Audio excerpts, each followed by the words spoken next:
앞에 얘기는 그 지식에 관한 얘기였습니다. 8장은 우상 제물 먹는 문제를 다루고 있었습니다. 그 전에는 시집가고 장가가는 문제를 다뤘고, 그 앞에 서두에서는 분파를 다루었습니다. 분파, 시집 장가가는 것, 우상 제물, 그리고 오늘 9장에 오면 이제 나만 아무 보상 없이 희생과 사명만 촉구받을 수 있느냐 하는 문제로 넘어옵니다. 이것은 앞에 있었던 지식의 문제에서 우상 제물은 원래 제물이 아니다. 왜냐하면 우상은 없는 거니까. 그러니까 먹어도 된다와 우상이 있는 것으로 생각하는 믿음이 약한 형제들이 내가 우상 제물이 실제로 우상 제물일 수 없다고 먹는 그 지식과 어떤 수준 높은 이해로 인하여 하나님을 섬기는 것은 여러 신 중에 하나를 섬기는 것이구나 라고 오해할 수 있으니 또 그 자유를 삼가라 해서 앞에 8장 9절부터 보시면, 그런즉 너희의 자유가 믿음이 약한 자들에게 걸려 넘어지게 하는 것이 되지 않도록 조심하라. 지식 있는 네가 우상의 집에 앉아 먹는 것을 누구든지 보면 그 믿음이 약한 자들의 양심이 담력을 얻어 우상의 제물을 먹게 되지 않겠느냐. 그러면 네 지식으로 그 믿음이 약한 자가 멸망하나니 그는 그리스도께서 위하여 죽으신 형제라. 이같이 너희가 형제에게 죄를 지어 그 약한 양심을 상하게 하는 것이 곧 그리스도에게 죄를 짓는 것이니라. 그러므로 만일 음식이 내 형제를 실족하게 한다면 나는 영원히 고기를 먹지 아니하여 내 형제를 실족하지 않게 하리라 해서 이어지는 겁니다. 나는 그래서 내 마땅한 권리들을 여러 개 양보하고 있다. 그 얘기입니다. 내가 사도이고 내가 이 일을 하는 데 있어서 당연히 내가 하는 일에 누구의 도움을 받아야 하는 것이 사실 아니냐. 그리고 내가 이런 일을 하면서 내가 내 아내를 데리고 다닐 수도 있는 것 아니냐. 그러나 내가 이 모든 일을 삼가는 것은 혹시라도 어떤 사람들에게 방해가 되고 오해를 일으킬까 봐 그런 일들은 나 전부 안 한다. 이렇게 나온 겁니다. 이런 식으로 얘기하다 보면 무슨 문제가 되냐 하면, 신앙의 고급한 경지가 우리가 알고 있는 자유를 권리로만 이해하지 않고 책임으로 이해하는 자리에 가야 되는 것과 진정한 내용이 없는 것은 마지막에 가치가 다만 지극함과 치열함으로 확인되는 것과 혼동을 하게 됩니다. 이 서두를 알아먹는 사람이 없어서 그 다음부터 헤매곤 합니다. 그죠? 그러니까 자유를 유보하는, 스스로 절제하는 것과 우리 무속신앙에서 지성이면 감천, 정한 수 떠놓고 밤새워 기도하기라는 이런 지극함과 치열함이 다고, 실제 내용, 신앙의 대상이 요구하는 진정한 내용과 방향, 목적지와 무관한 우리끼리 정한 최고의 가치, 희생. 이것이 굉장히 어려운 것이 됩니다. 희생하고 다른 겁니다. 희생의 끝은 그래서 거의 자학의 자리까지 갑니다. 우리 많이 오해하는 것, 철야기도, 금식기도가 그렇습니다. 그 지극정성으로 하나님을 항복시키려고 드는 것은 하나님이 항복하는 게 아니라 자기에게 확인이 될 뿐이죠. 뭐 한 것 같죠. 그러니까 옛날에는 이런 표현 자주 썼는데 그 시대에는 그런 표현이 그 시대에서는 최고의 표현이었고 지금은 거의 넘어와야 됩니다. 마음이 클클해서 성전에 나왔노라고. 그 굉장히 막걸리 표현 같이 속이 클클해서 그런 표현들이 옛날에는 그걸 해소하는 것이 뭐였냐 하면 눈물과 회개였다고요. 제가 자주 회개를 예를 드는 이유가 회개가 더 이상 씻을 것이 없도록 껍질을 벗긴 것으로 만족하는 자기 확인이어서는 회개가 아니라 그랬죠. 하나님이 원하는 것에 일치하는 것입니다.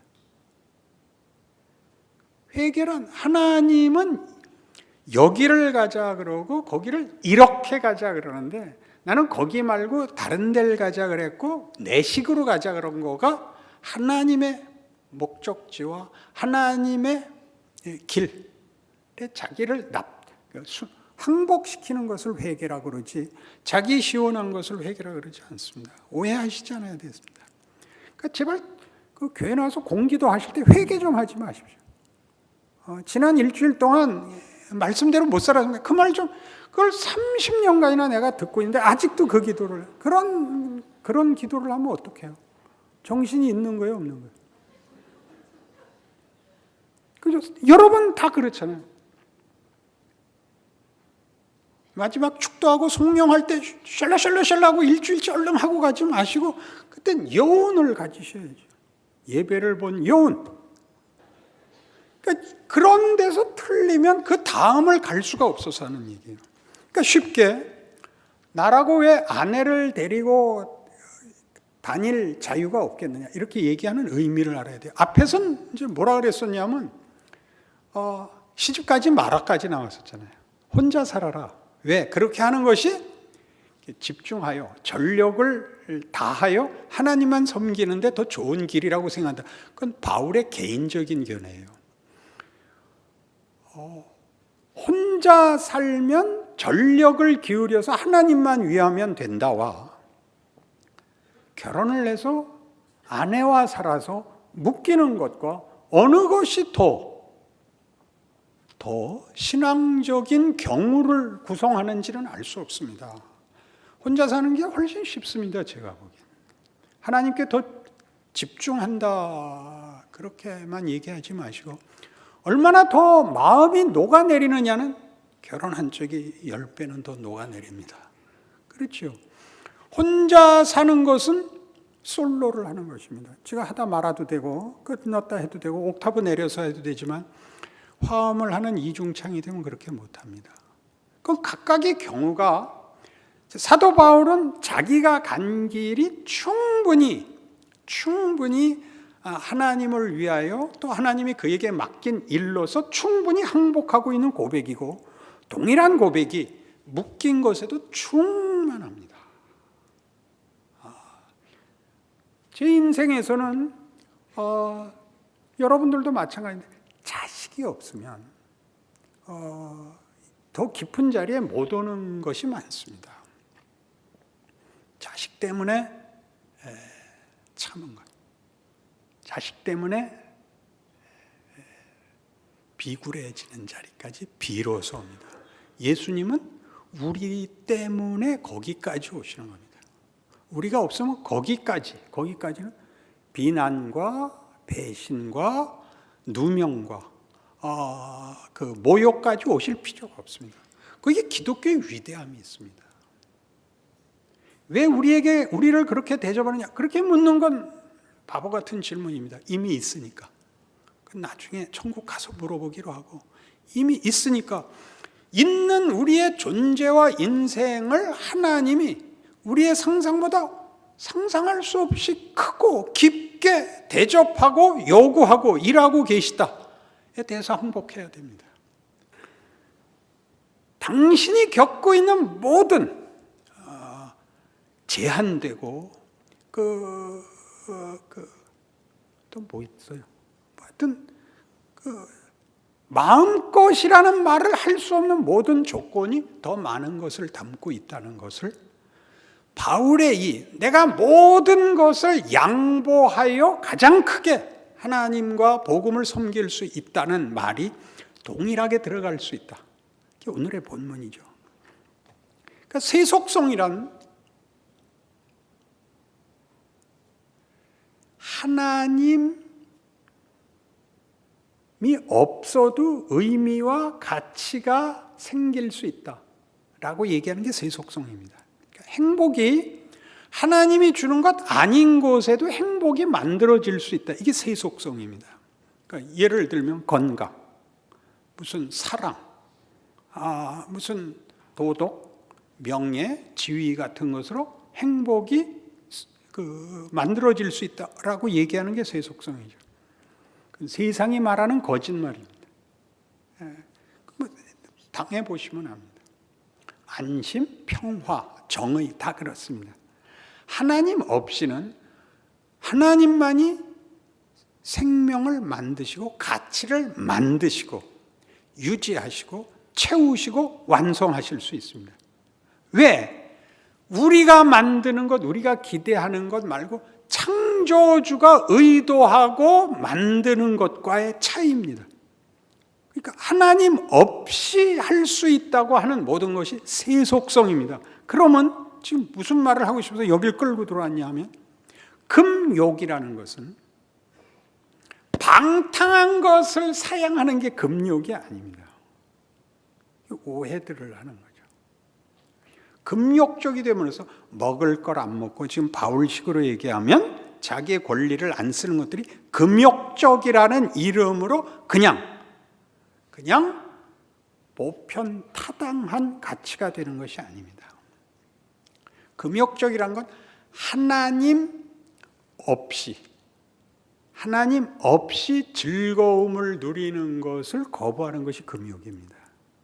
하나님 없는 즐거움을 거부하는 것이 금욕적인 겁니다. 그러나 우리는 금욕이 이렇게 자신의 권리를 사양하고 욕심을 거부해서 어디로 갈 수 있느냐 하면 현실과 콘텍스트를 외면할 수 있습니다.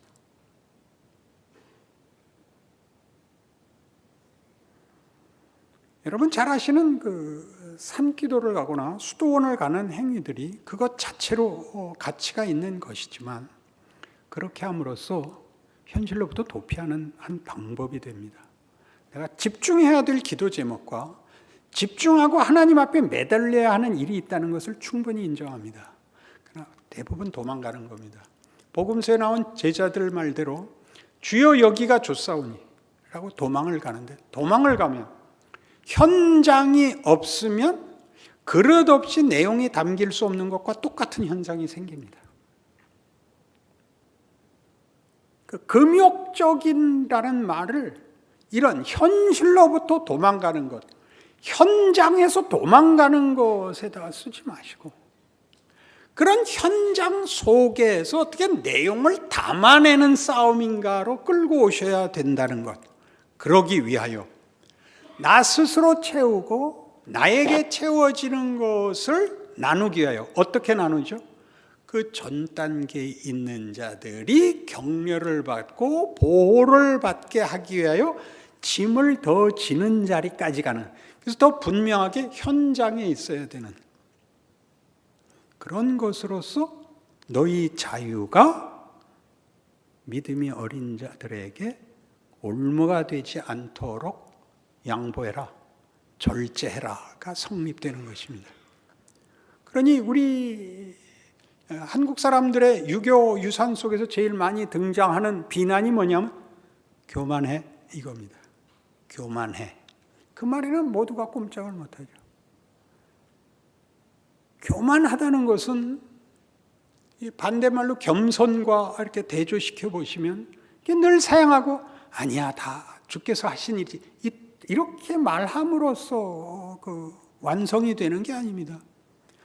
자기 자리가 자기만을 위하여 있지 않고 이웃과 연결되어 있는데, 내가 누구의 도움을 받고 여기에 왔듯이 내가 도움을 주고 그들을 붙들고 있어야 되는 자리라는 것을 이해하여 자기의 짐을 자기 것만으로가 아니라 옆 사람을 위하여 더 질 수 있는 게 겸손입니다. 그 자리를 도망가지 않는 것, 내 옆에를 비난하고 비교해서 자기를 확인하지 않는 것이 교만하지 않는 겁니다. 교만은 분리되어 절대적 비교를 하자고 덤비는 겁니다.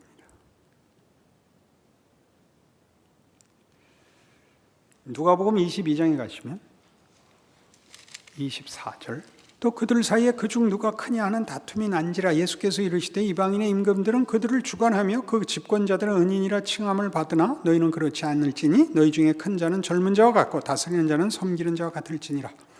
앉아서 먹는 자가 크냐 섬기는 자가 크냐. 앉아서 먹는 자가 아니냐. 그러나 나는 섬기는 자로 너희 중에 있노라. 너희는 나의 모든 시험 중에 항상 나와 함께한 자들인즉 내 아버지께서 나라를 내게 맡기신 것 같이 나도 너희에게 맡겨 너희로 내 나라에 있어 내 상에서 먹고 마시며 또는 보좌에 앉아 이스라엘 12지파를 다스리게 하려 하노라. 시몬아 시몬아 보라, 사탄이 너희를 밀가부르듯 하려고 요구하였으나 그러나 내가 너를 위해 네 믿음이 떨어지지 않기를 기도하였노니 너는 돌이킨 후에 네 형제를 굳게 하라. 그가 말하되 주여 내가 주와 함께 오게도 죽는데도 가기를 각오하였나이다. 이르시되 베드로야 내가 네게 말하노니 오늘 다 굴기 전에 네가 3번 나를 모른다고 부인하리라 하시니라. 앞에 있는 시험 얘기를 지난 설교에서도 인용을 했었습니다. 이런 나의 모든 시험은 뭐였죠? 세상이 여전히 권력을 가진 조건 속에 들어오심이었습니다. 그가 창조주신데 피조물들이 오히려 권력을 갖고 있어 저들이 예수를 협박하고 힘으로 도전하는, 거스르는 자리에 예수께서 들어와 그 세상의 거스름에 고난과 피해를 입는 자리에 들어올 것입니다. 그게 섬기는 겁니다. 굉장하지 않습니까? 예수 믿는 것이 다만 고난을 피하고 문제를 해결하는 문제로 제시되어 있다는 것은 기독교의 진정한 깊이를 못 보는 것입니다. 왜냐하면 우리에게 일어난 일, 우리가 해결하기를 원하는 것들은 우리에게 영생을 맺거나 생명을 만들거나 진리를 만들거나 은혜를 만들지 못합니다. 고난을 제거할 뿐입니다. 그러니 그렇게 갖다 쓰시면 안 되는 거죠. 그래서 어디로 끌고 가죠? 베드로야 네가 3번 나를 부인할 거다까지 끌고 갑니다. 여기 31절 시몬아 시몬아 보라, 사탄이 너희를 밀가부르듯 하려고 요구하였으나 그러나 내가 너희를 위하여 네 믿음이 떨어지지 않기를 기도하였노니 너는 돌이킨 후에 네 형제를 굳게 하라. 베드로가 해야 할 일은 뭐였죠?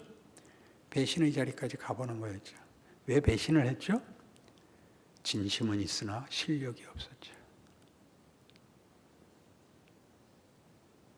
진심은 있으나 실력이 없는 것. 그 자리에 안 가보면 진심도 없고 실력이 없는 자를 도울 방법이 없습니다. 실력이 없는 자를 진심이 없기 때문이라고 몰고 가는 자는 자기도 실제로는 이를 겪어보지 못한 사람입니다. 말로 할 땐 다 할 수 있습니다. 당하면 못합니다. 그게 중요하죠. 그러니까 진심과 명분을 살리는 것이 아니라 그게 사람을 키워야죠. 사람을 거기까지 가게 만들어야죠. 누가 붙들고, 누가 기다리고, 누가 편을 들어줘야 올 거 아닙니까? 우리 인생이 그렇듯이 우리가 늘 후회하는 것은 과거를 만회하려고 그런다 그랬죠.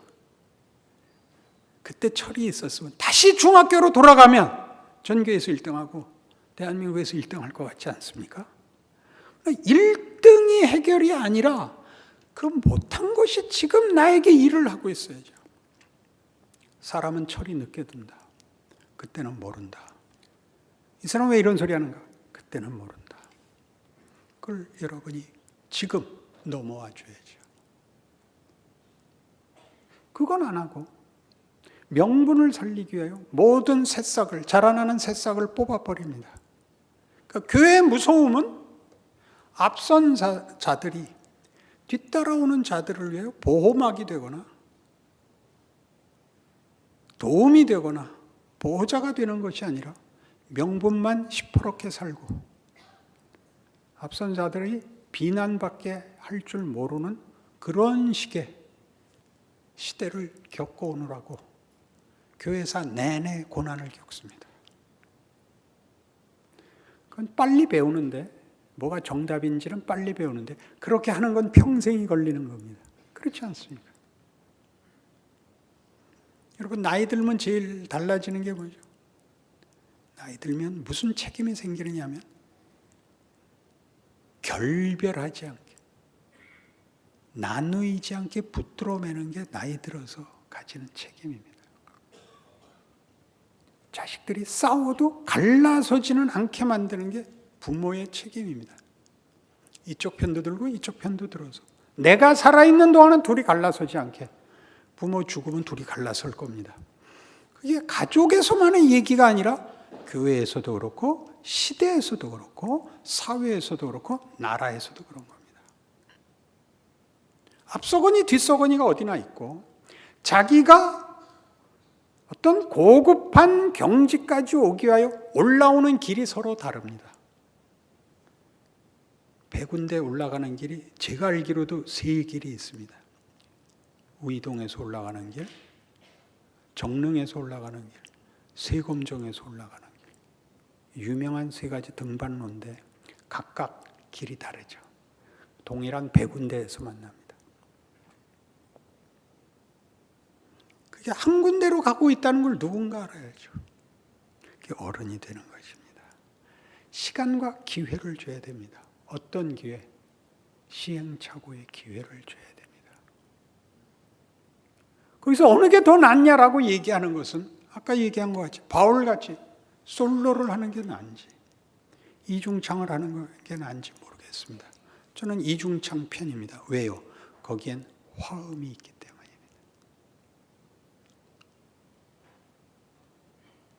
유명했던 테너 가수 이름이 뭐죠? 파바로티. 파바로티가 암만 잘해도 화음을 혼자 넣을 수는 없습니다. 그죠? 파바로티는 알고 바울은 모른다는 얼굴이죠. 성경이 뭘 증언하고 그 증언이 어떻게 생생하게 우리의 현실인지를 알아야 됩니다.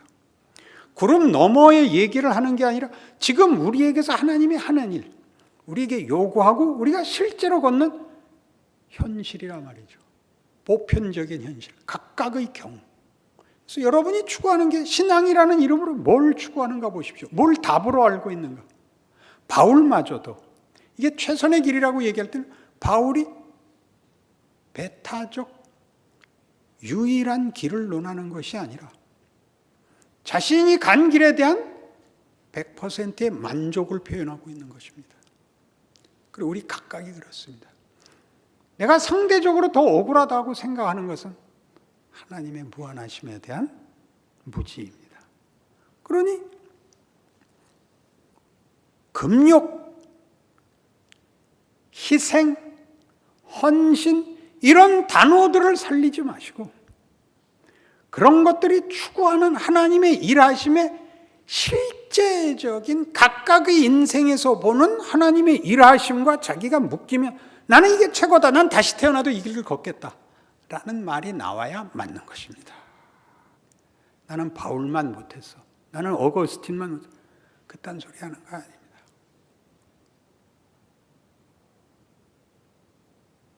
우리 각각을 위하여 그들이 있는 겁니다. 바울이 앞에 3장에서 무슨 얘기를 하느냐면 고린도전서 3장에서 이렇게 유명한 선언을 하는데 모두가 외면하고 간과하는 표현입니다. 3장 3절 너희는 아직도 육신에 속한 자로다. 너희 가운데 시기와 분쟁이 있으니 어찌 육신에 속하여 사람을 따라 행함이 아니리요. 어떤 이는 말하되 나는 바울에게라 하고 다른 이는 나는 아볼로에게라 하니 너희가 육의 사람이 아니리요. 그런즉 아볼로는 무엇이며 바울은 무엇이냐. 그들은 주께서 각각 주신 대로 너희로 하여금 믿게 한 사역자들이니라. 나는 심었고 아볼로는 물을 주었을 때 오직 하나님께서 자라나게 하셨나니 그런즉 심는 이나 물 주는 이는 아무것도 아니로되 오직 자라게 하시는 이는 하나님뿐이니라. 아무것도 아니랍니다. 아무것도. 어느 자리에 제가 목사들 모임에서 질문을 받고 대답을 하는 자리에서 어떤 유명한 사람의 이름을 들어서 자신의 입장을 변명하고 또 고집하는 사람을 만났습니다. 이렇게 답을 했죠. 그 유명한 사람들 다 개새끼다. 그래서 완전히 뒤집어졌죠. 너 잘되라고 그 개고기 잡아서 먹인 거다. 너 먹어라. 그 개 지키려고 네가 죽지 마라. 나와 아볼로는 아무것도 아닙니다. 아무것도 아니고 하나님이 너를 목적해서 너를 기르고, 뒤에 이렇게 돼 있어요. 9절, 우리는 하나님의 동역자들이요 너희는 하나님의 밭이요 하나님의 집이니라. 너희가 목적이란다. 유명하고 위대한 사람을 언급하여 그 사람 이름으로 내가 걸어야 하고 내가 되어야 하는 것, 그 책임을 그 사람 이름에 넣어서 나는 베토벤을 존경해 라는 이름으로 꼬리 내리고 숨지 말고, 회피하지 말고 내 인생 살아서 하나님이 너한테 만드는 거 되라. 베토벤은 개새끼고 그렇게 얘기한 셈이 되죠. 너 행복하라고 걔 준 거야. 걔 야이, 아이로 가지 말고 야이로 갑시다. 걔를 준 거야. 그렇게 말하는 거예요. 아시겠어요? 그런 추상적인 명사를 대고 명분을 대서 자기의 인생을 마치 그렇게 함으로써 책임을 다 한 것처럼 굴지 말라고 살아내려니까요. 여러분 스스로가 하나님의 일하심의 목적과 대상으로, 여러분이 하나님의 사랑의 대상이고 믿음의 대상이고 요구하시고 여러분을 위하여 바울을 보내고, 아니 예수를 보낸 사람들이에요. 여러분이 크고 하나님 앞에 그 항복을 받고 난 내 인생이 최고다, 다 나갔기를 바란다 라는 감격과 선언을 하지 않고 누구를 불러 앞세워 숨는 길로 가지 말라는 거예요. 그게 기독교예요. 알아들으세요. 쉬운 얘기, 무슨 물컹한 얘기하고 서로 울고 그렇게 헤어지는 거를 은혜 받았다 그러지 않아요. 하나님이 일하고 계신다. 최선의 조건으로 내 인생을 준비하셨고 내가 그 길을 걷는다. 그렇게 아셔야 되는 거예요. 멋있게 굴어라.